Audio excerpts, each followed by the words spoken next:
Federation. Preparing. All right, you guys will see it. It'll come up there. Actually, they're probably already on, but that's the same thing. All right, we are on. And let's record this. All right. Hey, guess what? It's Wednesday. It must be time for Whiskey Wednesday then. Yeah. Always. They're crazy tonight. Good luck, boys. Good luck. I like them fired up. The point is going to be bringing them down. We might have a problem on that one. All right, it's Whiskey Wednesday, and it's sort of a special Whiskey Wednesday because this is one of those type of things. Unless you're sort of in the know, you saw we were doing Teralato tonight, and you're like, "The hell's Teralato?" Well, it's a company that owns and imports a lot of really great whiskey that you all know and love because some of you figured it out. All 62 of you, I think, figured it out that that's the Bunnahabhain, Deanston, Ledaig, and what else we got there? Tobermory. So we got a fantastic lineup tonight. I want to introduce Peter and Kyle. All right, this is Peter. That's Kyle. They didn't give me their titles. So Lord Supreme Commander of the Malt, and his foot soldier. Yeah, That's fair. very much. I just got a promotion to foot soldier. Yeah, well, I know. Was before. Yeah, sometimes you just take the promotions when you can get them, you know. Mm-hmm. All right, but we got a lot of great whiskey, a lot of great things to talk about tonight. So I'm gonna actually put it over to Peter first, and let's just start because we got 3 different distilleries, right? 3 different distilleries to talk about. Let's start with let's just start because we're gonna start anyways, and they're gonna get wild in a second if I don't feed them whiskey. Let's start with number 1, which is Deanston 12-year-old. Sure. Now, Deanston is sort of not a really well-known distillery, but it's actually very accessible, especially if you go to like Glasgow and stuff. So it should be visited more. Should be. Right? That's what my boss says. That's what he says. That's what he says. So I look after the 3 distilleries from a visitor experience perspective. So I look to welcome all folks like yourselves to come and enjoy the whiskey. Are we loud enough? Too loud? Sorry, I've got a very soft Irish Scots accent. Yeah. Start yelling. So I start yelling. And Kyle told me tonight it was going to be an intimate setting of 6 people. So all of a sudden, it's quite a shock that there's so many here. But no. 6T. 6. Yeah, I know. See, you forgot That the was your T. hard of You hearing. forgot the T on the end. It not only Uh, talks off, but you can't hear that one. either. Correct. So no, Deanston is in the heart of Scotland, about 50 minutes from Edinburgh and Glasgow. I don't know how many have been to Scotland at all. Excellent. How many have been to distilleries? Oh, even better. I've only been to Deanston. Yeah. Wow. Indeed. Wow. Super duper. Well, I met Mr. Deanston last night from Brooklyn, and I actually thought I was Mr. Deanston. So it's quite a shock. There was quite a lot of testosterone floating about last night, and There was almost fisticuffs. Indeed, in a friendly kind of manner. Yeah. A responsible manner. Old-timey way. So no, we are right in the heart of Scotland, 50 minutes from Glasgow and Edinburgh, and right in heart where there's glens, there's lochs, there's castles and everything. So just perfect setting for making Scotch whiskey. That's where we are. Deanston used to be, if I memory serves me correct, and I might be off of this, was Deanston a textile mill at one point? It was. We were a cotton mill Cotton mill. originally. 1785 is when they started to make cotton, around about the time of the Industrial Revolution. And our village that people live in was built around the mill. And what was quite interesting, in those days, the currency, the workers were paid by the mill. And the only thing they weren't allowed to do was spend money on alcohol. And to this day, there's no pub in the village, but yet here we are, a couple of hundred years later, making the finest Highland Scotch whiskey there is, in our opinion. Obviously, we're biased. So yeah, it has a very Don't sell yourself short. and what's interesting is the texture and the flavor of our whiskey is actually, we had to squeeze everything into the cotton mill to make it all work. And that also has an influence on our flavor and our texture, which we'll discuss as we go on. It's actually it's a very interesting distillery in the way it is sort of shoeboxed Yeah. in there, Yeah. and it produces some really nice, like floral tones and nice, and a little bit of like honey and Spice. it's really nice. And we have several customers that are on Deanston, and I always have to make sure I have Deanston 12 in stock just for a particular group of customers. So we got to expand that because I want to sell more Deanston, not less Deanston. Yeah. So hopefully tonight, when you guys try it, you'll understand how nice it is. Well, again, I've come here today. Again, John, who invited me over, said that the weather would be cool, and He was and right. it's Wait till tomorrow. and it's far from that, but but for summer, it's a great whiskey. That is It's great a whiskey. great summer whiskey, is what it was. You know, it's a great summer whiskey to enjoy, and Bring the mic in a little bit. a little bit more. Yeah, you can bring it in a little more. That's Yeah. fine. Okay, There you is go. that okay? Yeah, just So, don't eat it. As long as you don't eat it, you're fine. yeah, it's cool. I'll try not to. I'll try Thanks. not We to. appreciate that. But I like Deanston. I think it's a very pleasant, nice whiskey. It's a great little buy too. Yep. For price wise. And they're doing you guys are actually venturing out and doing some stuff. So this is sort of the flagship of the Deanston line. For sure. This is our flagship whiskey Yeah. in terms of, for me, an everyday malt that like you can share with friends and drink, and lots of flavor in there. We distill in a very traditional way, and we bottle at 46.3% alcohol, non-chill filtered, no added color. So it's whiskey made the way it was intended to be made. And from that, when it's just packed full of flavor. What do you guys think? Have you had a wee Like try? it? Oh, Have you sorry. tried it? I didn't realize you were doing that. Oh, Yeah. oh Oh, my- sorry. Yeah. Yeah, Yeah. they're already like 3 ahead. Yeah. So Okay, just be okay. aware of that. That's being conservative, probably. that's it, yeah. Yeah, being kind. Thank you, some. I have another. Will be the Yeah. next words coming out of their mouths right now. Just So the way the room is quite warm this evening. There's a lot of honey coming from that. We take our water from the River Teeth, which runs alongside the distillery. Back in the day, actually, the distillery, the water, we take the water a mile off stream, and we were the first to use a hydro system to power our cotton mill, and ultimately that's what we use the water to make our whiskey with. But we also make our own electricity that powers the distillery. really, oh, still, Yeah, that's still great. to this day. So round about A little ahead of everybody else. we on are that. very much. We were green before Yeah, it was was before, popular. Yeah, before it was a thing. So Before it was chic. yeah, very much so. So we're a very green, distillery from that perspective, and the water really powers everything we do. And that goes back Yeah. to the 40s. We put the water wheel in the 40s. The cotton mill sadly went out of business in 65. So if you ever saw the movie Gung Ho, there was a bit of a Michael Keaton moment where our founder Brody said, like, we got to get the town back, and minus the plane trip and the awkward slide projector to Japan.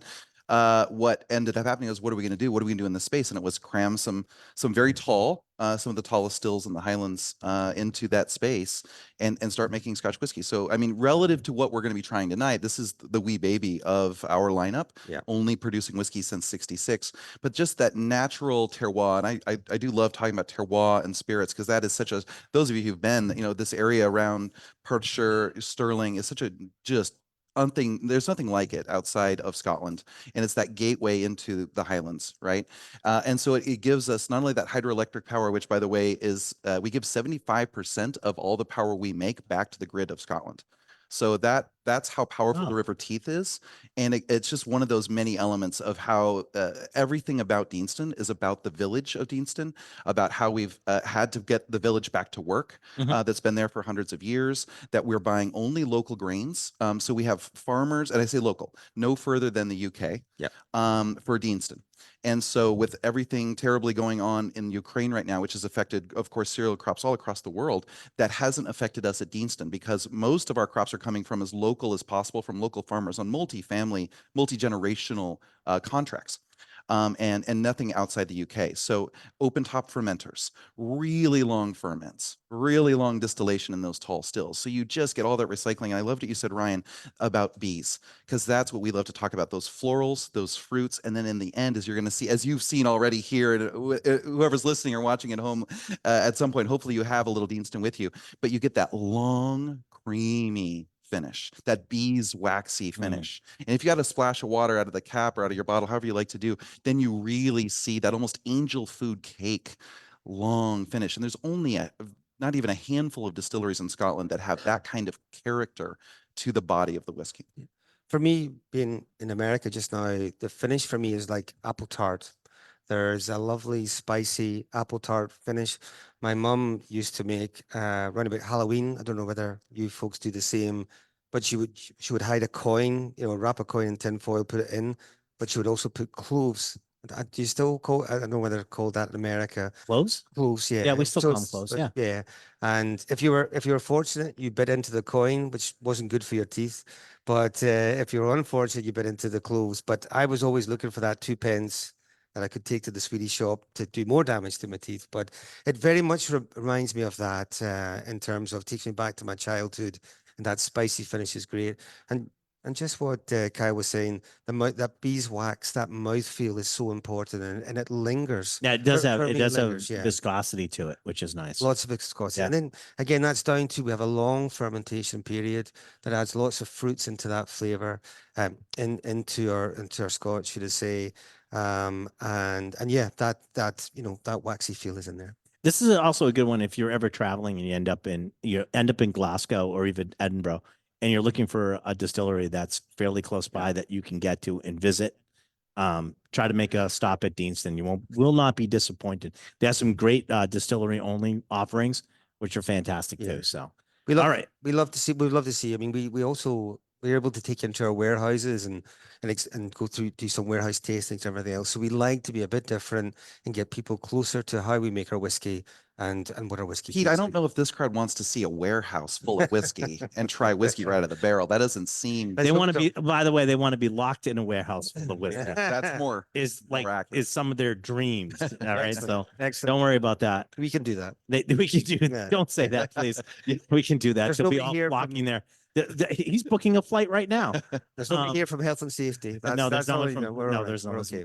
No. We wear the vest. If I found out if you go to Scotland and you wear the safety vest, pretty much get anywhere you want. You Yeah, do. that's really the It really is. It no really snow is. shoes, no Yeah. Don't tell anybody. I don't want that secret out. pro tip. All right. So now we're gonna go to the Isle of Mull. Yep. Right.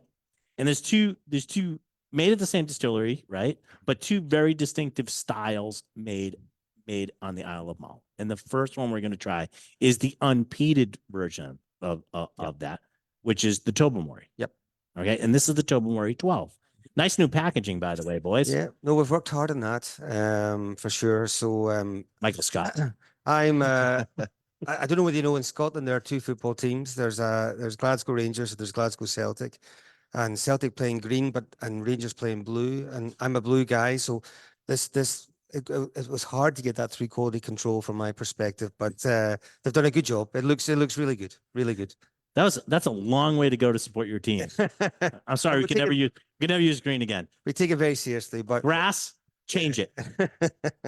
But Tobermory, it's on the Isle of Mull. Yeah. I was saying the Inner Hebrides, just north of Bunnahabhain, or never east, south, sorry, of Bunnahabhain, which we'll get to in a moment. So we make two whiskies there. Tobermory, which is produced with unpeated barley, malted barley, and Ledaig, which we'll come to the end, which is used producing peated barley. Mhm. Okay. And one of the oldest operating, from the best research we can do, Yeah. that we've done to date, the 9th oldest operating distillery in Scotland right now. Then that's not to say, of course, that we haven't mothballed at various points, because almost all of us have. But you're talking about the only whiskey distiller in this very remote island to get there for most of us, unless you have a chap with a fishing boat or a nice speedboat, you're going to Oban. And so I live in Chicago. Here's Michigan. Here's also, in this case, Scotland. So if you're now from Isla up to Mull, and this is the village of Oban right on the coast, you go to Oban and you catch the ferry for 45 minutes on a good day Yeah, yeah. when it's only raining sideways. So the nice summer days of the Outer Hebrides, or in this case, the Inner Hebrides, Hebrides. because it's right off the coast there. And you go up to the northeast corner. You'll hear this with Bunnahabhain too. We love northeast corners of islands in order to do what we do. But Tobermory Bay in Tobermory Village, and it's the picture postcard of Mull. Anytime you see it, it's always that little row of multicolored shops and houses that has been there for generations. And right down that road is where we've been making whiskey for over 200 years. Yep. I will point out it's the 9th oldest that they can record. If you're on the Isle of Mull, there's very little to do. I don't know. the about fact- that. let me you can yell at me after, but No. let me- Sleeping. but let me finish. The taxman really never get out to Mull because it wasn't an easy place to get to. So I can safely say that there was probably some illicit stills on the Isle of Mull. And the history goes back a lot further than we can date it because they're Scotsmen and it's whiskey. So I say kindly that you can probably add some years onto the actual establishment date, legally a distillery. Yeah. All right. So But listen, our distillery manager would say a day off Mull is a day wasted. So that's how they view. get wasted on the Isle of Mull. No, Is no, that no, what- This is no, not what no. health and I'm sorry. safety No, said. no, we Oh, drink. it's health and safety said that. We Okay. always drink our whiskey responsibly. Mhm. But no, a day off Mull is a day wasted, is what he There said. you So, anybody been to Mull? Isle of Mull? Wow, 2 there, and been to the distillery. Excellent. Did you drink when you were on the Isle of Mull? Yes. Yeah, Okay, super. see. First time. First I- timers. in So- the defense rests. So again, for me, it's really interesting. Whiskey always tastes differently. I find anyway, even if you're in a different place or a different time of year. And again, I've just come in. I came from Isla, where it was our Isla Whiskey Festival, and had a great time with lots of visitors. Straight into New York City, so there was really no culture change there, and any shape or form. One No, to one. no culture. Oh, you shock. mean crowded? Yeah, Yeah, and the buildings are kind of the same height. It was quite interesting. But all of a sudden, I was getting. How much were you drinking? The buildings the same? No. But all of a sudden, I was getting banana. I was getting lots of banana from Tobermory, Mm. and kind of kiwi fruits. It's a very fresh whiskey, even though we're on the coast there. When we're as Kyle was saying, it's Ledaig was the original name of the distillery, which translate in Gaelic as haven. So we're nestled in the harbour there. There is a coastal influence, but it's it's a very fresh whiskey. There's a bit of brininess there, but it's still a very fresh, flavorful whiskey. You get there's a definite you get some of those fruit components, yeah. but there's a definite weight to the whiskey. Mhm. Yeah. Are these shorter stills? Well, again, it's a bit like Deanston. We had to squeeze it in. If you look at our stills, there's an oiliness to the Yeah, there's a little bit, character. right. Yeah. So the stills there's an S-shaped bend Okay. because again we had to squeeze it in. And I think when they were building these distilleries, they did not think of these things, but ultimately that has an influence on character. Yeah, absolutely. The line arm goes up at a pretty steep angle. And so there's just Okay. tons of refraction. And so Okay. you're going to get that fruit. You're going to Yeah. get that floral. But Right. that body, those stills are just curvy too. And so there's just so much a chance for that adsorption into the copper. So you get a more robust yet still fruity floral style than you would if you were just hot and out. It's low and slow. And really Right. across our whole lineup. Just like you heard Pete say, 86.3 non-chill filter, no coloration at all, no color adjustment, but low and slow. Really, if we're Yep. doing anything, and just like for barbecue, just like sous vide cooking, what does that do? It generates flavors. What do you guys think? Yep. Right? Both 12 years old, right? But couldn't be really more different. Yep. You know, they sort of have the flavor components are very much different. Yeah. And you're right though. I get some of that little bit of that sort of brininess, that little salinic taste to this one. I like this one very much. It's really good. So One fun fact about this is 6,000 bottles for the entire United States last year. And you know what's coming this next fiscal year starting July? 6,000 bottles. So 5,999 after what we all have here today. Here's your chance. And that's it. 50% of the time, historically, we've made Tobermory and then 50% Ledaig. But as we get to this, I bet you there's a couple of Ledaig heads here with us tonight. There's quite a following, we know, and we'll get to that obviously, but we're gearing the distillery a little bit more towards that production. And so really, again, while it's very expensive to produce whiskey on the island of Mull, we can't share barging or anything else like we would on Isla. And outside of fishing, we're the industry. You folks can attest that you came in sauce because you went to the shops and we're there in the line, and there you go. And so as a result, it costs us more to produce there still. This is a really special dram. We do a couple in fact, later this year, we'll have an older offering that will come to the US. Okay. But this is really, in and of itself, a collector's dram at a 12-year-old. Excellent. Love it. All right. So now we're going to go to Bunnahabhain.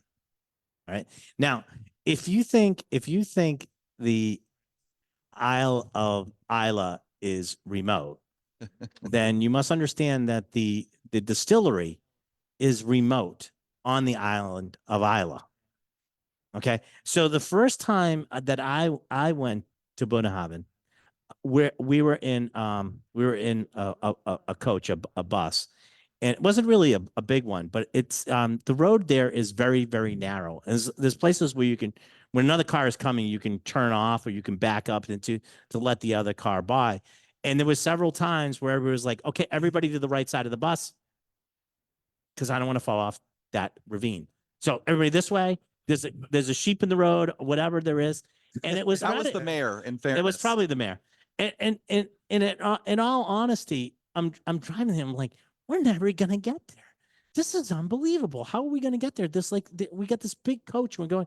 So, anyways, we finally see the distillery, and we pull up, and I see this really long pier, right? Real long pier, not, and so I get off the bus and I go like, that was quite the ordeal. I go, but you must bring all your whiskey out off of that pier, because that would be easier than going down that road. And he goes, oh no, the pier is way too dangerous.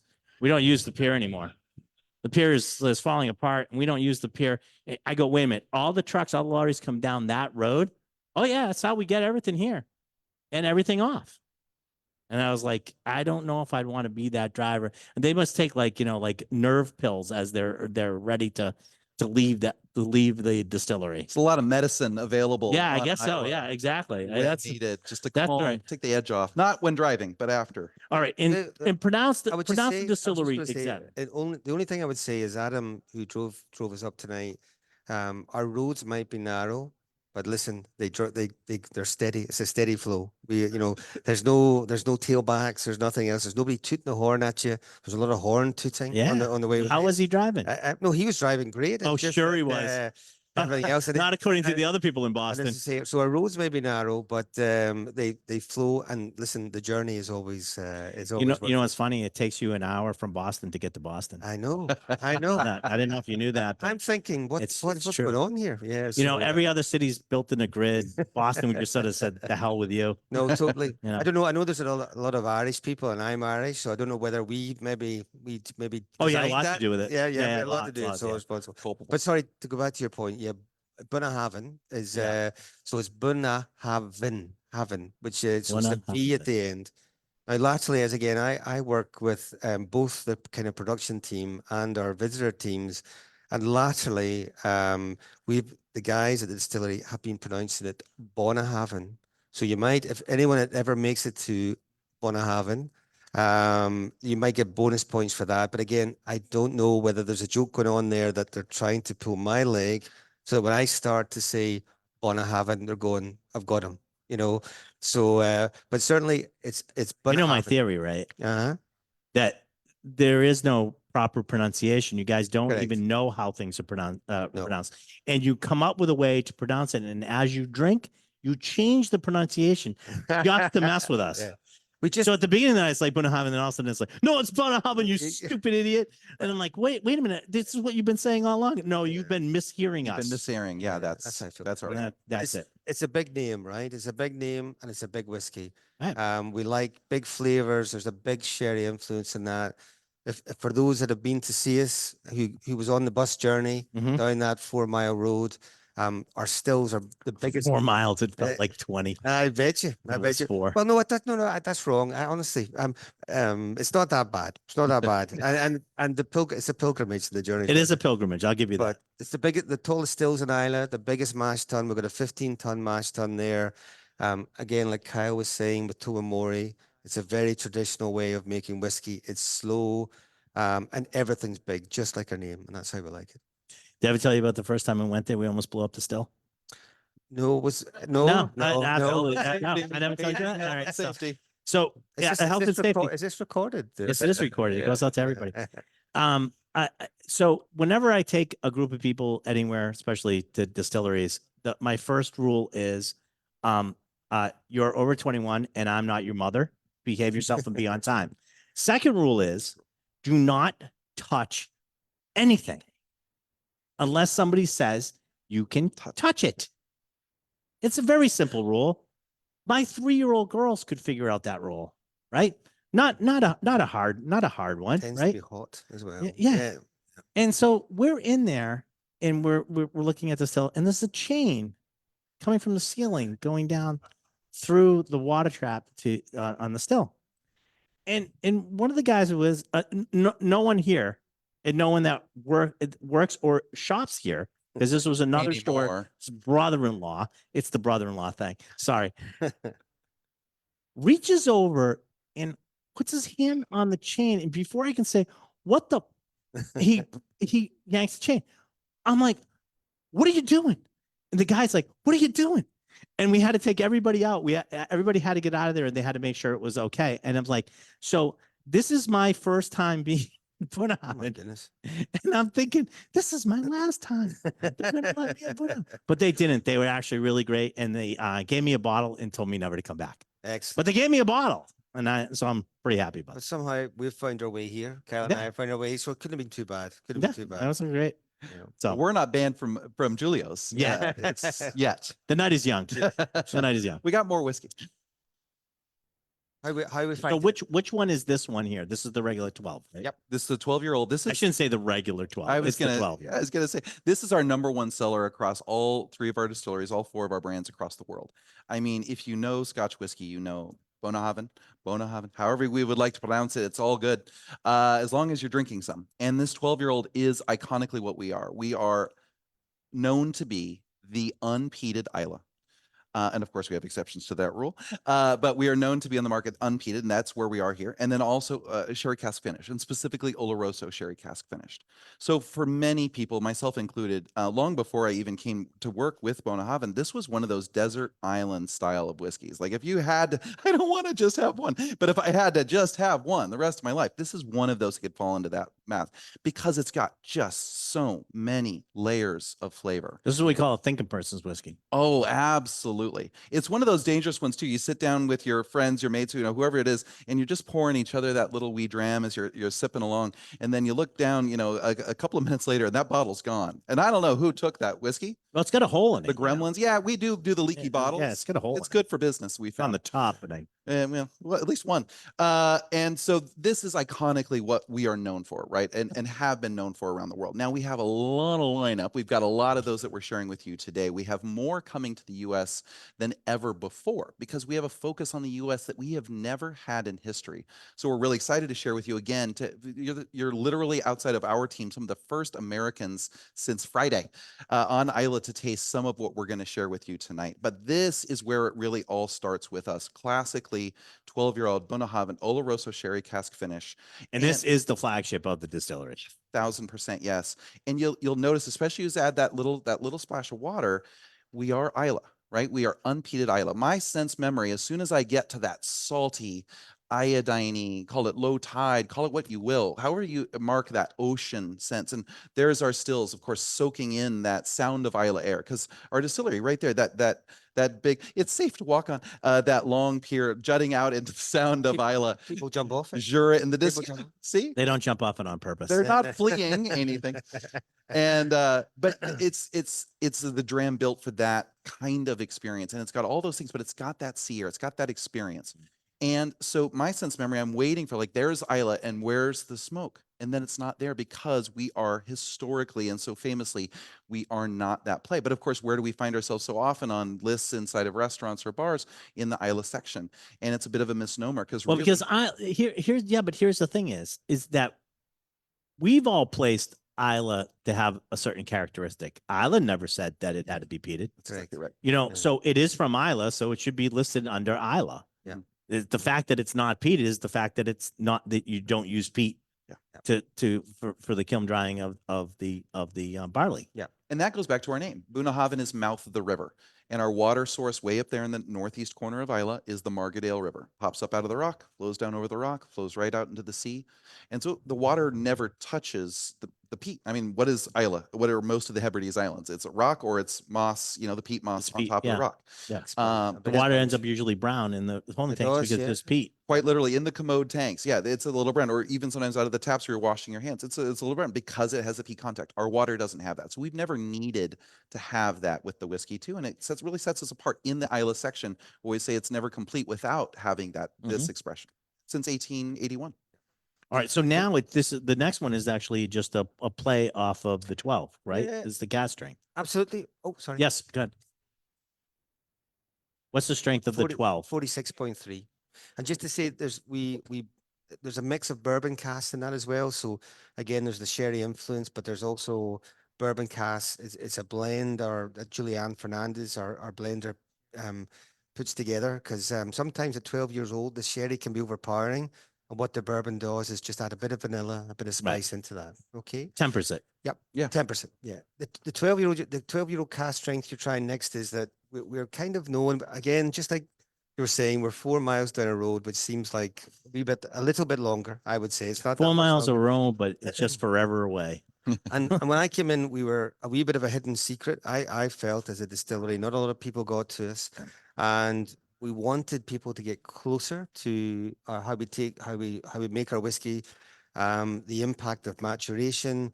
Kyle was saying we sit on the Sound of Isla, which across from Jura, beautiful big landscape, and what we do is we brought people into our warehouses. We have an experience at the distillery called Warehouse 9, and that allows us to bring people in and taste various different types of casks of Bunnahabhain, from Moscatel to Manzanilla to Oloroso. And really, the 12-year-old, we've really generated a real following. People come to us because of this. We have some great folk there, that David Brody and Liam McDermott, who do a great job at looking after our visitors when they come. And ultimately, Warehouse 9 has been a big thing, that cask strength whiskey. And what our team wanted to do was take that cask strength element out to a wider audience. And it's strange seeing, it's not strange, but it's wonderful seeing cask strength sitting here in Boston, from something that happened about 5 years ago that we've managed to bring to a wider audience. So it's great to see that. Okay. We don't always have this in stock. When it is here, you should grab it. Yeah. As you're going to taste right now. Go ahead. Yes, Lisa. What's the cask strength? I don't have my glasses on, Lisa, but 60.2, because I think this might be the second release. Yeah, they do vary. Yeah, they do vary. They vary by the releases. 60.2. Now, this is the one I'm going to tell you right now. This is the one you want to add a touch of water to. Yep. Or do the Randall Bird method, which is drink some water and then try this right afterwards. Yeah. Okay. Because the explosion of flavor in this cask strength is phenomenal. Yeah. Not, no phenols, but phenomenal. Yeah. If the flavors of the cask, you're going to get that. You're going to get, I think it's got, do you guys use more of the sherry cask for this one too? No, Or is it the same amount? it's the same amount. Then it really Yes, like they all that have extra Yeah, ABV really makes that sherry component really very pop. much so. I mean, we're known for roasted almonds, added spice, and I think that the cask, well, I know the cask strength just elevates that even higher. What was your question? Yep. Yep. This is the second release for the second one. United States. This will be right? This will be 2022. Yeah, 2022. 2022. 2022? You're 33, John? 23? 23. Yeah, this is the one that hit last fall. Last fall. Okay. That's still here. And to Ryan's point, get this while you can, because when it's in stock, it's This incredible. one we always fight to get in stock, and it's the one that's the hardest one for us to get in stock. Yeah. And we're talking about Julio's. I mean, like anything we can get, we're going to get here for y'all, and for Ryan and for the team. But get this. If you like this, get this now, because really, this isn't always what we're focused on. Is we're really talking about age statements, which we're about to get weird with age statements with all of you. This is a real special jam. I'll have 5 bottles left because John bought one. Yes, sir. Yes. It will not be a 24. I think that's where I'm getting confused. Well, I was trying to be nice. That's why I'm saying get one of those 5 bottles. If you have to stand up in the middle, please don't. But just FYI, send a runner, text a friend. Send a run. Yeah. What is this? Who wants to be a millionaire? I'd like to text a friend, please. Run upstairs. I'm downstairs. No, this is really one of the things. So for those who don't know, Bunnahabhain actually holds a special place in my heart, because I am a keeper of the Quake in Scotland. And I was sponsored and put forth by Bunnahabhain. Wow. So didn't know that. yeah. So Yeah. great. Thank you. Yes, that's true. I myself and the king are in the same club. He never shows up for meetings. He's never there when roll call. He likes his whiskey though. He does like likes his whiskey. So, Good to be the king. yeah. It's good to be king. Yes. Yeah. So that is safe. So this cask strength is one of the ones matter of fact, I brought some home with me the last time I was there. Yeah. I Well, think it was it's out of great, the and- cask, but don't tell anybody. And amongst the chaps that and girls that women that make the whiskey, it's one of the favorites back at the distillery. Yeah, it is. for sure. A real strong point. What do you guys think of it? Yes? Yeah. Yeah. Yes? All right. There's 1, 2, 3. There's Okay. 16. There's 5 bottles left. Oh, this is gonna be fun. Put on your hockey foot. Get up those stairs. All right. So okay. So the next one that we're gonna try is which one? So now we're going off of the list here, and Yeah. we're going to a very special place. Now we're bringing a little bit of Feis Gilles to you. Not a little bit. We brought Pete from Feis Gilles to you. That's okay. But now y'all are some of the very, very first people outside of the island of Isla on Friday to try one of less than 146 packs coming to the United States in total of our 14-year-old Feis Gilles release. Right. Not quite cask strength, which we'll talk about, but a much higher strength, except for this guy that we've been talking about to date, of our 14-year-old Bunnahabhain. So this one is not on the list. Do you have a bottle? No, there? this guy, it is. It's on the list today. It It's is number not. 5. Yeah. Number 5? Number 5. Okay, number 5. It's on the dais. Okay, I thought you were going to put them up here Is that after. the bottle there? Is that- That's why I was confused. That's my little gap that I made. just- yes. We're going to put the bottle up here. There So we we go. have it. So visually we can see all the whiskeys. But it's not quite on US shores yet. Is that right? Well, it's making its way to be able to ship to Julio's and to other fine friends. You'll be offered a special opportunity at the end of the evening if you all behave yourself. Except for that guy. You're out. You're out. Okay. Yeah. Yeah. So it's again, has anyone ever been to the Isla Whiskey Fest? Wow, super. And to Bunnahabhain, And they live to tell about it, which is No. even better. Despite the rickety pier. you drove by it? Oh my You goodness. can't drive by. Wait a minute. Wait a minute. Wait. They just said that they drove by it. How do you drive by it? It's 4 miles off Were the you road. riding a sheep? You drove by it. Would you go on a boat right past the dock? Floated by it. They missed the turn to the road of hell to get to the heaven, is what they're saying. Is they drove by the turn off to go to that distillery, because you don't drive by that distillery without stopping. The gentleman's raised. Yes, that's exactly what we did. Well, it wasn't me. It was her. I wanted to stop. So Fazila is the festival Isla. And I think in 2 years' time, it's the 40th anniversary. Started off as a music festival, then the whiskey Mhm. distilleries became involved, and yes, it's just grown from strength to strength. And as Kaya was saying, I was there on Friday, and then had the great pleasure or privilege to fly to the US the next day, leaving my wife, who had been away for a week, so she was pleased to see me and then pleased to see me go. It has to be said, or not much choice. So, but the little island of Isla has a population of about 3,000 people and swells to about 12,000 the week of the festival.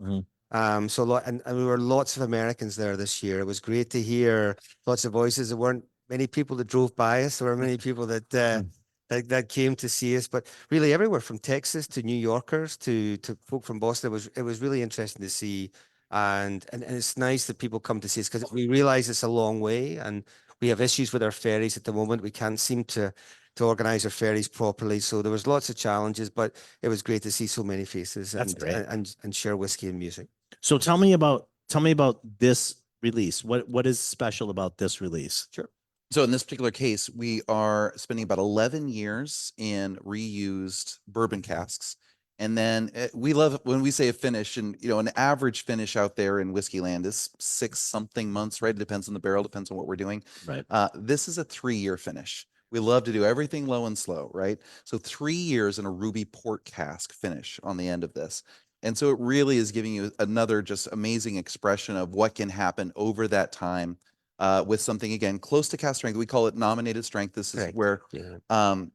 where our flavor team and Julianne is saying, okay, I want just a little splash of water in there just to help bring out those flavors and unlock, some of the You're looking for esters. optimum flavor. That's exactly right. Yep. Right. At as high a strength as possible for optimum flavor. Optimum flavor. And so that's it. So historically, we've only brought one release. We were one of the first distilleries to bring a Fagile release to the States years back. And so historically, we've only brought one. This year, we are actually bringing two, and this is one of those two. Again, less than 146 packs. So it is very much a rare get. If you couldn't make it to Isla, we're really happy and excited that we get to bring at least some of the Festival of Isla and Bunnahabhain. This is what I like to you. call an ogre whiskey. It's got layers. Mhm. Yeah. Yeah. Like yeah, an onion. Yeah. Yeah.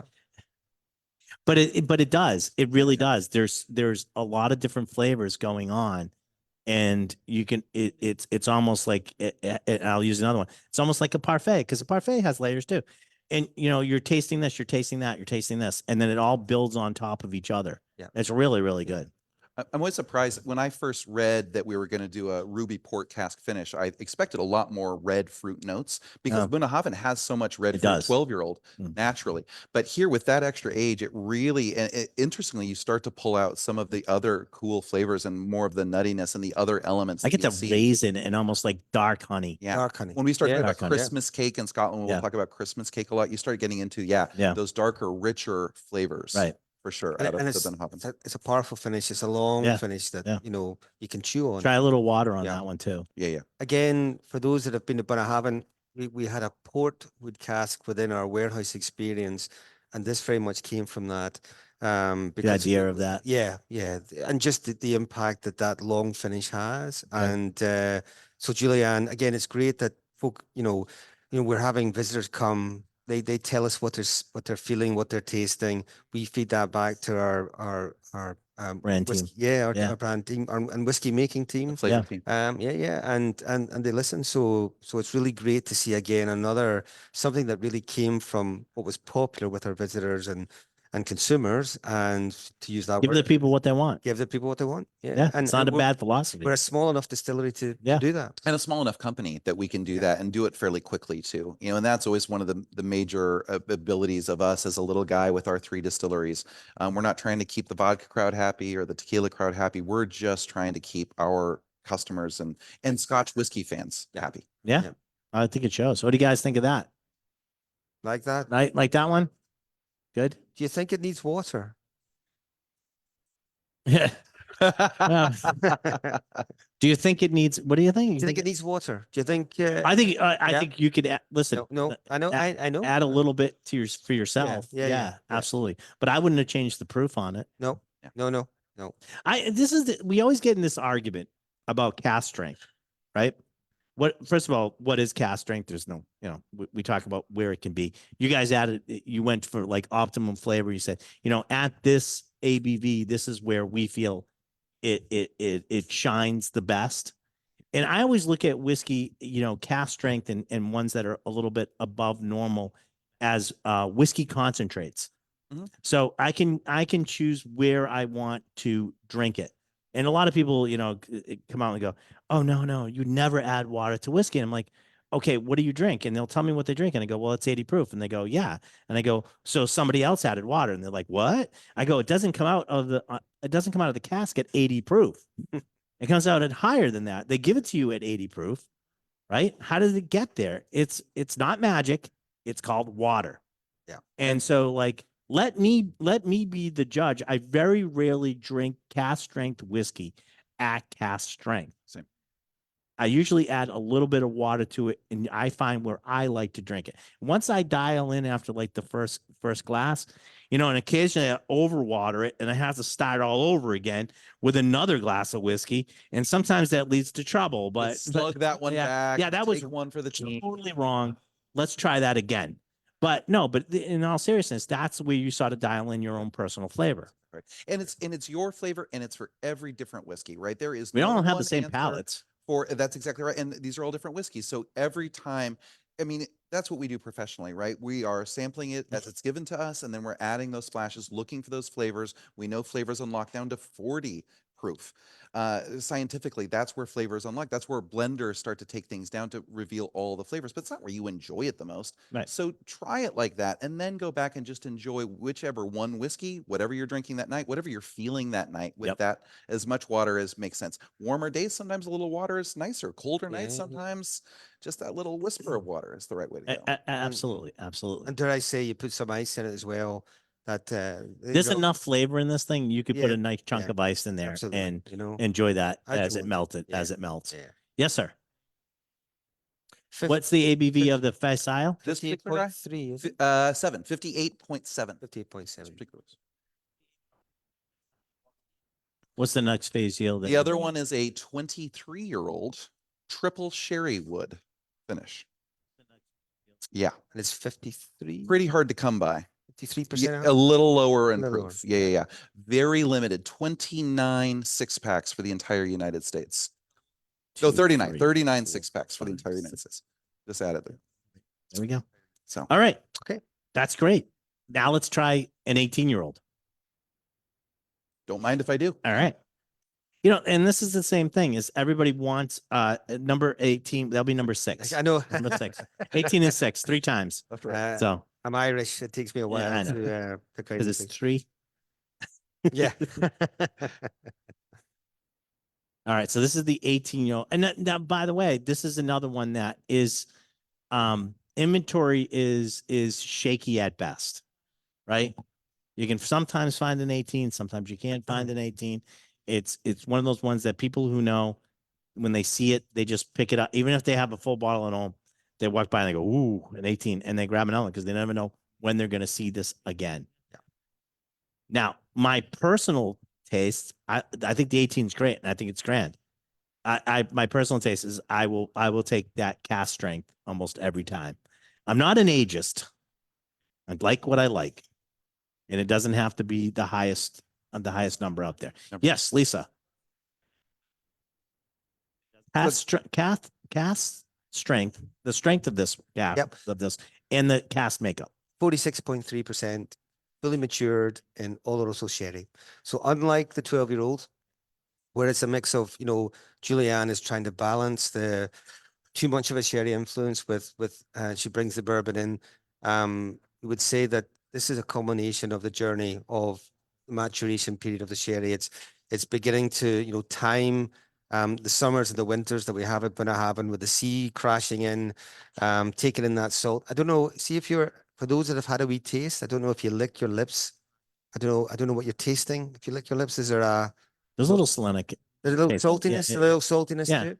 Now we know there's really no saltiness in whiskey, but the chemical breakdown that happens with some particular distilleries creates a flavor that our mind perceives as saline.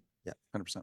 Right. There's no real, like, there's no real song. People go, well, you can't, because there's no, I go, yeah, I know. But if you're tasting it, you're tasting it. That means it's something else is happening that's making you taste that. So maybe because of the way the air is, a compound is being produced that makes me taste salt. I don't know. I don't think it's the power of suggestion, because I've tasted it without knowing what I'm drinking off the bat. Yeah. So I don't know. There was just the two. Nobody had been to Bunnahabhain in the room tonight. No, apart from yourself. Yeah. and almost destroyed it. Couple but of yes. drive-bys and Our distillery manager, Andrew Brown, was telling his tasting at Physio last week that sometimes the storms are so strong that seaweed washes up on his office window. Now, when you see his office window, It's pretty far in. yes, and it's quite Yeah, high up. that's why, It's as tall as we get to New York that we can on Isla for sure.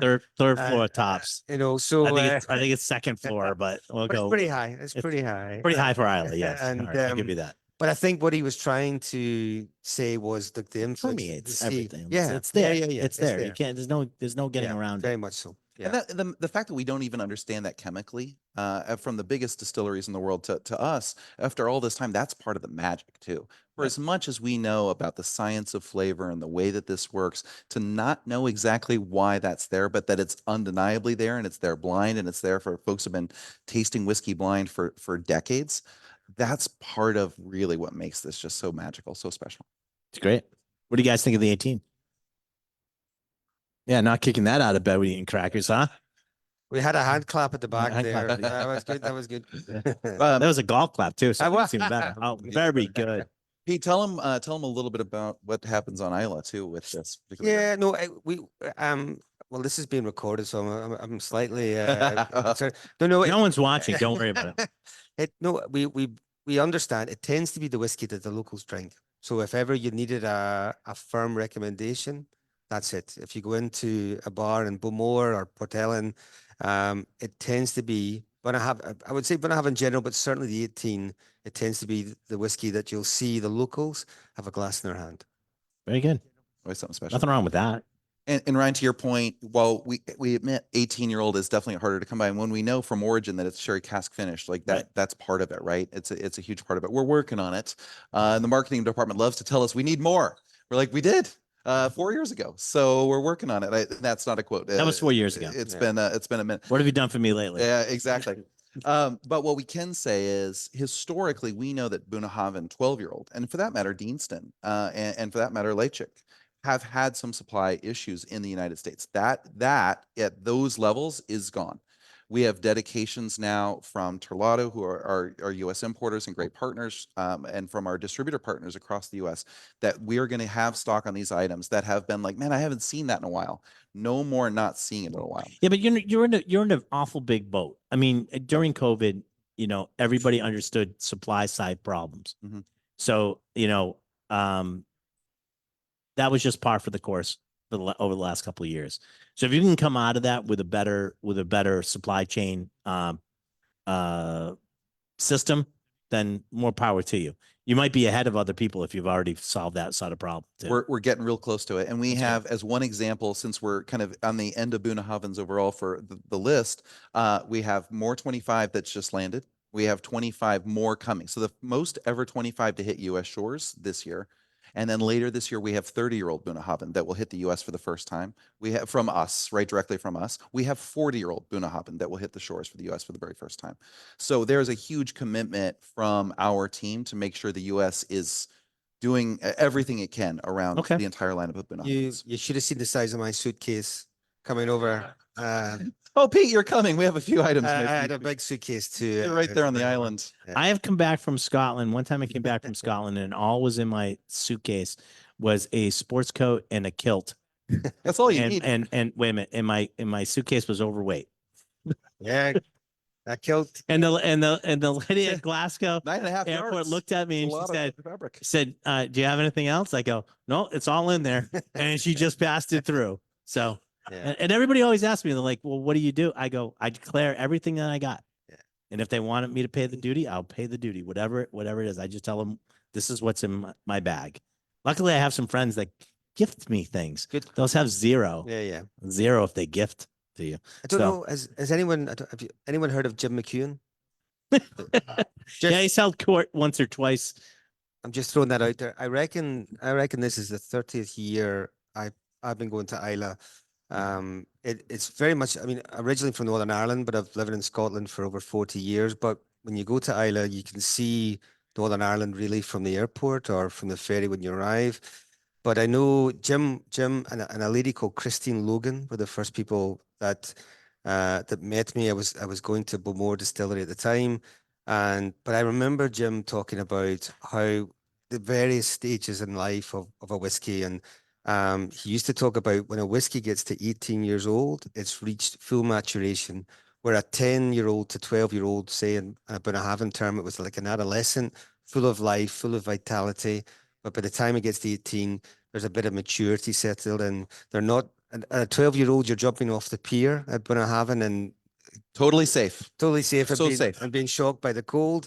By the 18-year-old, no, you're standing on the pier or sitting on the pier overlooking the Papsadura with a glass in your hand, enjoying that, but not wanting to jump off Yeah, because yeah. you've done You've that. done it already. You've done it already. Been But there, it's done full that. maturation. And, Yeah. I think, and he used to say, don't add any water. And, you know, and again, not that I'm saying that's the thing, but for me, I wouldn't add water to that. But, you know, but it's just, it's funny. It's, as I say, that was 30 years ago, and I still remember it to this day, just in terms of the warmth of welcome that I got from those two lovely folk, Yeah. but also in terms of the knowledge they institute. I was like thinking too, when you're having something like this, it's so special. And of course, when you're in Scotland, like sharing that dram and having that conversation over, it's always the most important part. But if everybody here thinks about as you're sipping that 18, if you have any left, where were you in June of 2006? And how many times have you moved?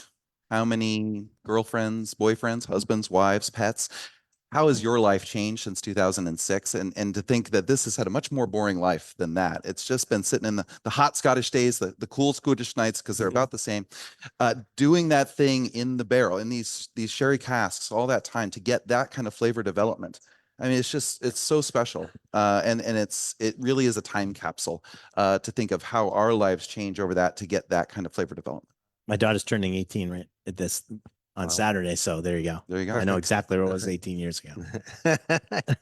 Wow. I know. That's great. Yeah. That's great. So yeah, this is such a good dram. Oh, What do you guys World like class. the 18? All right. Yeah.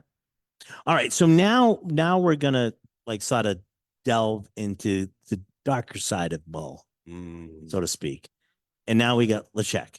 But just remember, a day off Mull is a day wasted. So it may have a dark side, but a day off Mull is a day wasted.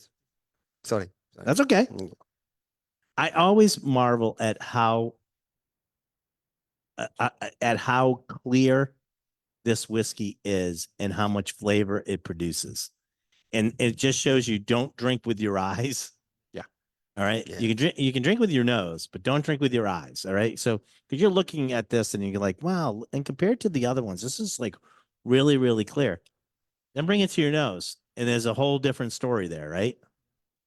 And by the way, this is one of my, I love this whiskey, and you're gonna hate me when I say why, but you know, everybody thinks of their childhood and they think of like different things that they did. You were talking about that earlier about Yeah. the cake and stuff like Yeah. that, right?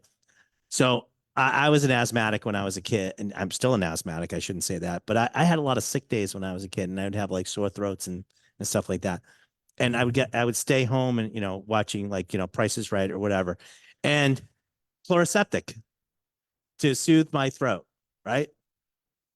Smell this now and tell me that and there's those that are Gen Xers out there, because you're a part of the group that had like Chloraseptic, right? Gosh, you're Like spot on. right there, Yeah, yeah. like right there. And it also And you has, think it would be an unpleasant matter because I was sick, but it's not. it also has the same recuperation qualities. Yeah, In yeah, it terms of- probably yeah, does. Yeah. unofficially from the AMA. But to your point, Ryan, too, I love the conversation. This is obviously lighter, and that's why I pulled the bottle out of the box. It's the lightest of our lineup. It's also the 10-year-old of our lineup. Yeah. But if you think about it compared to other islands, because we're back on the island of Mull, the only distillery there. If you think about it from other islands Right. and their 10-year-old releases, these are some of the lightest bodied of whiskeys, not their parts per million peat, not the end Yep. result of that whiskey. But the fact that if you think of the Tobermory and the fact that it's just a shade darker really at 12 years, and that this is that same spirit, just using peated malt. So you're really looking at a 10-year-old, and we all know peated whiskeys can be amazing at younger ages. And we're seeing 5-year-olds from Islay, It's called 8-year-olds. Sweet Pete. Sweet peat. Sweet Pete. Sweet Pete. And Yeah. I Which don't is know. also what they call me. Sorry, Cam. It's Sorry. true. Look, high school yearbook. It's right there. But the Ledaig, which again is one of the more unpronounceable of our Scots Gaelic brand names possible too. But No one thinks that's let's check. And they're like, no, the other one with the L. right, yeah, Yeah, yeah. exactly. But if with regards to a 10-year-old from an island with peat smoke, I mean, there is so much whiskey body to it itself. There, we're just gonna stand this right here for a second. Shh. There's so much body to this whiskey. So for me, that peat smoke, that sweet peat, not you in this instance, I'm sorry, my friend, but it really gives you one of those layers, right? One of those layers of the flavor, as opposed to really celebrating the smoke. It's still celebrating that Tobermory distillery spirit with that layer of smoke. But it's still got that. It's still got that weightiness to it. Yeah. It still has that. Weight, the viscosity, the the viscosity, oiliness. that oiliness. Yep. It's all there. Yeah. Now it's just that plus peat. Yeah. Correct. You know, And what I on the mean? nose, it is jarring, especially coming from a whole lineup of delicious unpeated whiskey. That's right. So, but then you get it on the palate, it's not nearly as Like- intense and bold of the smoke experience as you might expect. Yeah, it gets that sweetness to it. You guys like that one? Who doesn't? First of all, who doesn't like peat? Not this peat. Oh, Not I sweet was peat. going to vote. To, There we go. I know. Yeah. But it's one of those type of things that like peat has so many the peated whiskeys have so many dimensions that it's not one note. It's a multitude of notes. So when somebody says peated, it can mean so many different things. And the only way to get there is to actually try it and see if it sort of fits in, right? So I'm just always amazed by what, when people say that, they go, I don't like peat. And it's like, or I don't like, a lot of people say that I don't like whiskey. Oh, you've tried them all. And they're Right. like, no, I go, well, there's usually something in there for everybody. If you dig deep enough, there's usually somewhere. I like that. I don't like whiskey, but I like bourbon. You're like, wait a minute. Yeah, exactly. Or I love peaty scotches, but not smoky scotches. Yes, exactly. But from the same distillery, right? Not really interested. Sorry, is that what you're about to say? No, Kel? that's kind of why I just pulled that one Yeah, out yeah, and yeah. those side by side. Yeah. Just that depth of character is there. And Right. everything we talked about with that fruit and those florals, then layered up with a little bit of that sweet smoke. And it's really, there's nothing like it because there's only one distiller in Mull. It's really, truly, again, the story of terroir and spirits. My good friend Robin Robinson, we love to have that debate of is terroir a thing in spirits? It's Provence. It's Provence. Provence. Robin's gonna see this and he's gonna get pissed at me. now. Oh. Watch this. It's all right. It's It's going to rile Provence. them up every once in a while. We always argue if you have to use French, you've lost the argument. To the couple that went to Mull, did you get to Calgary Bay at all? No.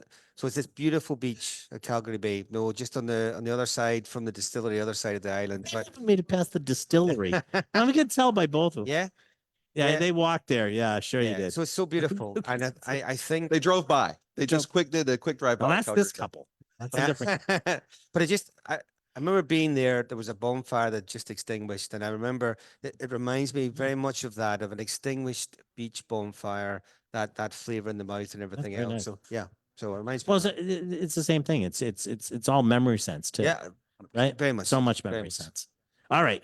Now the last one we have, number 8, is something a little bit different. So it's the triple? It's one of our limited editions, Ledaig Triple Wood. So it is Ledaig that's been fully matured in bourbon. Now in Scotland, I am convinced we call it Rioja red wine, but it's Rioja. You said it a Rioja. little softer there. That was Yeah. okay. Rioja. Rioja, but So Rioja. and Rioja. so I've learned a lot on this trip. I've only been here 3 days, and Well, you're an American. We're going to tell you how to do everything right. correct, and That's then good. finally portwood, a port Port. finish, sorry, a port Ru- cask, Ruby port. ruby port specifically. cask, Yeah, from origin specifically. So these aren't finishes in this particular Yeah, I'll case. get it. These are Lechiks in these 3 separate casks Thank that Julianne and her team, as our master blender and her flavor team, again, are taking those and finding ways to integrate those 3 distinct flavors totally uniquely in a way that they are harmonious. I always say you can give Mozart is music on the page, and you can give it to a 7th grade band, and you can give it to the Boston Pops. You are going to get very different outputs That is from true. those two cases. So you could take these 3 whiskeys that on their own are delightful, and you could put them together, and they could absolutely crash into each other. But here, if you're really looking for that portwood, as we saw a version of here, if you're really looking at that Rioja cask, which we love using that with Ledaig, we think it's just a magical Yeah. pairing. We do that in another release as well. And then of course the bourbon casks, and do that right, then you just get this, again, harmonious, symphonic version of those 3 flavors together. Symphonic, great word. And this is at 53.8, everybody. So unlike, again, this is back to our 86.3. This is again elevated 53.8. That triple wood, by the way, is a part of a partnership that we have with a friend of the distillery, Gordon. Buchanan? Gordon Buchanan? Gordon Yeah. Buchanan. And I'll let Pete tell you about a little bit about his connections to it, and then also actually the Mull and Iona Community Trust. So we're the whiskey, and a little of the money, the proceeds of this go help Gordon tell stories. He's a native of Mull. He's a nature documentarian, and brilliant Yeah. storyteller. Yeah. So he's telling the story of his home of Mull, and then we're using proceeds to support the trust The Mullen Trust. Yeah. that is Yeah. there to preserve not only the natural beauty, but to educate people on how important it is to conserve, again, the communities that we live and work in. Yeah. We'll go higher. Oh, Yeah. oh, hey, There you go. It went down a little bit. how are we doing? Yes. These are aged separately. They're aged separately and brought together. Yeah. And that's the art of the blend. Okay. You can't, here's what a lot of people don't get. You can't, especially good whiskeys. You can't take good whiskeys and blend them together and it makes a better whiskey. Typically, when we do like certain blends, we're filling in puzzle pieces. When you're blending you're doing puzzle pieces. One component's missing this, another component's missing that. You're bringing them together to make something better on the whole. When you take great whiskeys that are meant to each other, you have to watch proportions. Okay, Yeah. because proportions slightly off will create an unbalanced whiskey. The proportions are done, whatever proportions they are, we don't need to know, are done in a thing that this is very flavorful, very integrated, but most of all, it is a balanced whiskey. And balance is most important, and especially in a time we're always looking for things for extremes. How many phenols can you put in? How smoky can it be? You know, in beer, how bitter can it be? You know, all of these type of things in extremes. But what makes a great whiskey and one that you'll go back to is balance.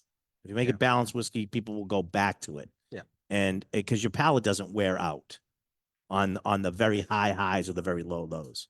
Great whiskey. I love this one. Okay, a real strong touch of creosote. Yeah. I'm getting at the end there as well. But again, very complex, that higher alcohol strength with the 3 casks being blended together. Just lots of flavor in there, lots of mouthfeel. This is a 53.8, and there's less than 156 packs coming to the United States in total of this. Non-age statement too, to be clear, and I know this crowd is way savvier than that, but we're finally mostly past what we invented as a problem ourselves back in the 90s anyway, of talking about the value of age statements. Right. That's just more angel share is what that means, and more expensive. This is a great example of being able to layer those whiskeys, get something balanced, and there's obviously Ledaig, but obviously something new and different from Ledaig. And we know that there's a lot of Ledaig heads out there, our smoky peaty friends who love peaty smoky whiskeys. This is our play. So they're just looking for us to do fun and exciting things of balance like this.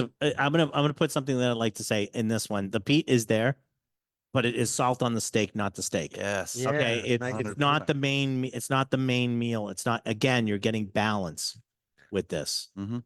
So, do you guys sort of get that sort of feeling from this one at all? Yes. Yes, Rachel.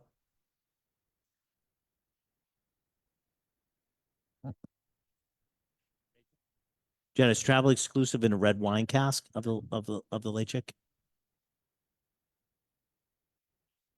Did that end up being Yeah. a general release, or was just in Yeah. travel retail? No, absolutely. I mean, I think our trip just now, we have, it will have been the Rioja cask. It would have been a very similar thing. So it's getting more Irish Scots as I go on. More No, drams. it would have been, and listen, we have a couple at the moment. Did you guys get the Ledaig 9-year-old? Yeah, we did. That came in, and that was a red wine cask. Red wine Oh, cask. Yeah. I think you bought one, didn't you buy one? Did you buy that? I thought No. you did. No, we get a couple bottles. We And only we got al- a couple Yeah. bottles. And we also have a thing called the Sinclair series, which is also a kind of 18 to 24-month finish, an unaged late check.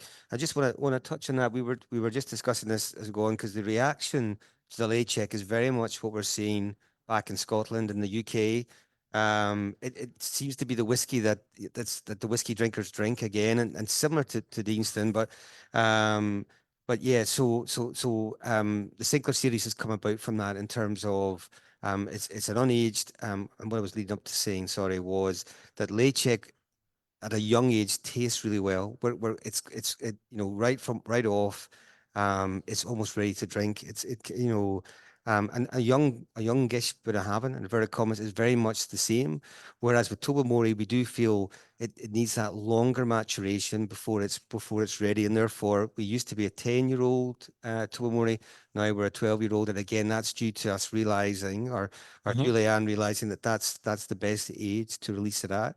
Whereas late check is very, young or old, it really has, great qualities and is ready to drink right from an early age. What has the response been to the triple wood here? Because I wonder. I like it. I think like again, this to me this is fantastic. Yeah. But I'm wondering about the sort of like the true Ledaig drinker. Is it not?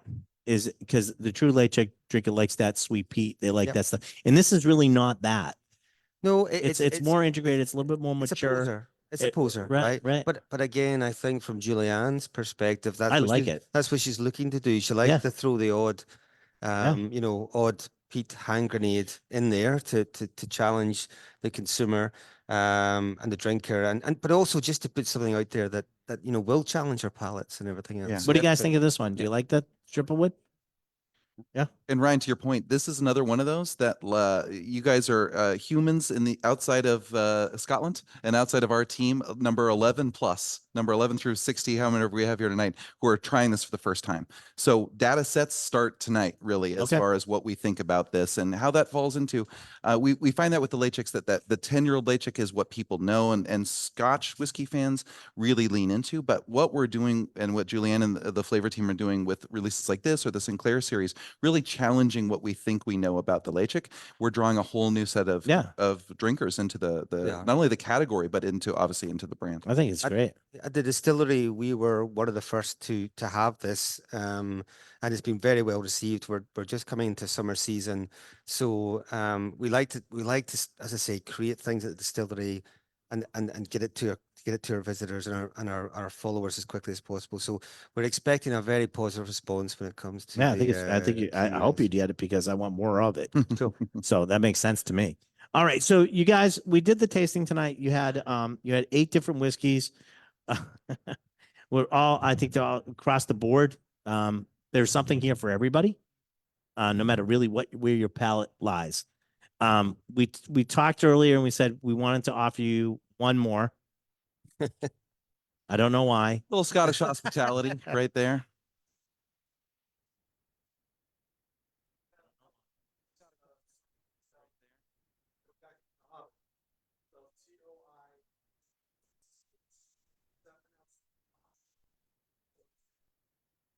Tosh It's or tush? pronounced tush.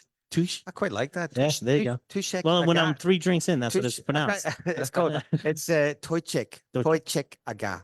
Toychik aga. But actually, Tushik aga I quite like as well. There you go. There you go. New one for the boys at the distillery. But again, we were just trying to make sure it was the same length as Bunnahabhain. That's why we came up with that name. So It fit. yeah, It fit. It fit. So again, is this the last one here? So we No. But that is a very special release of Bunnahabhain that is non-age statement, but it is actually some of that really rarefied peated Bunnahabhain. Yeah. So there's some in stock. It is what we call, it's a different spirit. It's called it's Bunnahabhain, obviously, but it's Moynia. We call that our Moynia, our peated stock. So we kind of reserve that for the island or very, very special releases, and the 2 bottles that are upstairs tonight as well. the 2. Yeah. The 2. So again, sorry. Oh, of the Toychikaga, it's a non-aged, peated or Moynia, Bunnahabhain. I actually think it's a combination of Combination of both. I Yeah, the remember combination of correctly. It's a both. combination of combination both. of both. Yeah. Yeah. Of both. It's on the lines of the 12 with the combination part of it, but it's made with peated. Yeah. We have stock. we have a whiskey called Sturador. Just Sturador, we've had that. Yeah, which is again it's the kind of peated version of that, which is non-peated. Which is Yeah. non-peated. Yeah, Yeah. yeah, So yeah. it was a way at a non-age statement to show a younger but still amazing, more fruits, more floral version of the Bunnahabhain. The 12 is the classic, and then a bit of a peated version too, which was ungettable at the time here in the States. Because listen, back in the day, we would have been a peated. We would have been the way malted barley came in, or the way it was produced. We would have been a peated distillery, but it changed. You know, Islay was again the blended whiskey market is still 85-90% of global sales. It used to be 95. I think it's like lower than 90 It's now. no, Yeah, yeah, yeah. Yeah. But still very dominant. So Still we're, dominant, We're, though. we're still, Yeah. you know, and listen, great stuff. Nothing to say, but smoke and blended whiskey, you don't need a lot of. You No, don't- it goes a right? long way. A Goes a little long goes way. a long way. So therefore, when you know in the 80s when there was a crash with the whiskey, Islay kind of suffered because you know they didn't Didn't need need the that volume, much, didn't need right? volume. So somewhere along the line, that's what will have happened to Bunnahabhain in terms of going with non-peated because you know our previous owners who would have been Edrington, you know, Mhm. supplying Famous Grouse and Cuddy Sark back in the day, would have wanted a kind of high volume non-peated barley, and that's probably where it came from to begin with. And yeah, and to this day we've stuck with us, and it's turned out to be Yeah, to be not good for not us. a bad not a Yeah, bad not a road. bad move. Not a bad road, unlike the one going to the distillery. Again, Minus a sheep or two. That's cheaper too. Yeah. All right. So the guys pulled out something special for you guys tonight. So you want to tell them what We the thought last wasn't quite enough. If you're gonna come out, we got Pete all the way over here from Isla. It didn't seem right to just bring you one Feis release. So we brought you the other Feis release that we were alluding to before. So what's in your cup right now is the 23-year-old Bunnahabhain triple sherry wood finish. This is not only our Oloroso, but Manzanilla and Amontillado sherry cask finish. There is less than 46 packs going out to the United States. Not much of that is coming to Massachusetts, but a healthy share nonetheless, because y'all have earned it. And thank you so much for earning that the way that you have and for supporting great partners like Julio's as you do. We wanted to support y'all for coming out and seeing myself and Pete tonight and always supporting Julio's as you do by bringing something, not just 8, but a special number 9, very special number 9. I'll try that. Thank you guys. Thank you very much. I appreciate that. I always get that fresh mushroom sort of Yeah. taste to it, right? Yeah, very much Everybody, so. everybody, like Yeah. everybody. That's the Wow. taste. Yeah, yeah. And people will always look at me like, "What?" I'm like fresh white mushroom, Mm. right? I love this. This is lovely. Yeah. 53.3 for those of you recording it at home. 53.3. Wow. We know the 3 sherry finishes on this, but yeah, just real rare. You see me being very careful with this bottle. Looks like a little that salinic comes out at the end. There is definitely that, but it also comes through as a candy too. Yeah. Yeah, that richness. Thank you very much. A little more. Well, there it goes. It's gone, It's people. gone now. Oh, thank you for joining us tonight. John's got the bottle. We can go home now. No, I'm just teasing. 4 ounces for John. Yeah. Something about No, just take it down. Just put it Yeah, down. yeah, okay, cool. You're all making me nervous. Put it down at the end there. right here, right where Oh, it heart belongs. attack over here. So this will be available here in the States very, very soon. It literally just got off of the boat itself because Feis was Friday. So you will be able to find this very, very soon. What little there will be of it. I would suggest if you do want one of these, I don't even know the price yet, but I would suggest if you do want one of these, a whole card would be your best option. You can also fill out a special order form, but whole cards will be filled first. Okay, because we are getting very, very little of this. So I love that mushroom, that white truffle. That's Yeah. beautiful. If you're a actual sherry fan, the Manzanilla for me really, really pops on this as well. It's just again, Bunnahabhain for me, as I said, desert That island finish already is just here. great. But there is just something about this. Again, that's a perfect example of how far can you challenge those flavor profiles like we were talking about the Ledaig and still have it be obviously Bunnahabhain. And I think that's the exactly finish just won't die. no. Still It just going, it's still still going. going. It's still 25 going. seconds. Yeah. It's like Yeah, that road. It's like the road. Yeah, it's like the road, the 4-mile road, but it just won't stop. Yeah. It's delicious. Well, thank you so much, guys, for coming and sharing all of this with us tonight. I really do appreciate it. Thank you.